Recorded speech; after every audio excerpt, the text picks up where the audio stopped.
Hi friends, welcome to పల్లెటూరి garden channel. నేనైతే ఈరోజు మా తోటలో ఉన్నటువంటి మామిడి చెట్టును చూపించబోతున్నాను. చూసేయండి మరి. చూశారు కదా, గ్రీన్ మ్యాంగోస్. అదే ఫ్రెండ్స్, రా మ్యాంగోస్. ఈ మ్యాంగోస్ అయితే న్యాచురల్గా చెట్టుకే పండడానికి ఒక 30 to 45 డేస్ టైం అయితే పడుతుంది ఫ్రెండ్స్.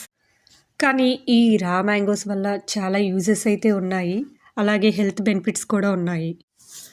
ఈ రా మ్యాంగోస్తో పచ్చళ్ళు, పప్పులోకి, అలాగే మ్యాంగో పులిహోర ఏదైనా సరే తయారు చేసేసుకోవచ్చు. మరి విటమిన్స్ అయితే ACE సమృద్ధిగా ఉంటాయట. లో క్యాలరీస్, హై ఫైబర్ ఉండడం వల్ల వెయిట్నైతే కంట్రోల్లో ఉంచుకోవచ్చు. డైజెషన్ని ఇంప్రూవ్ చేసి ఇమ్యూనిటీనైతే పెంచేస్తుందట. దీని బెస్ట్ యూజ్ ఏంటో చెప్పమంటారా? ప్రజెంట్ అందరూ ఫేస్ చేస్తుంది heart stroke. It reduces heart stroke risk అంట ఫ్రెండ్స్. స్వీట్ చట్నీస్ కూడా చేసేసుకోవచ్చు. ఆమ్చూర్ డ్రై పౌడర్ చేసేసుకోవచ్చు.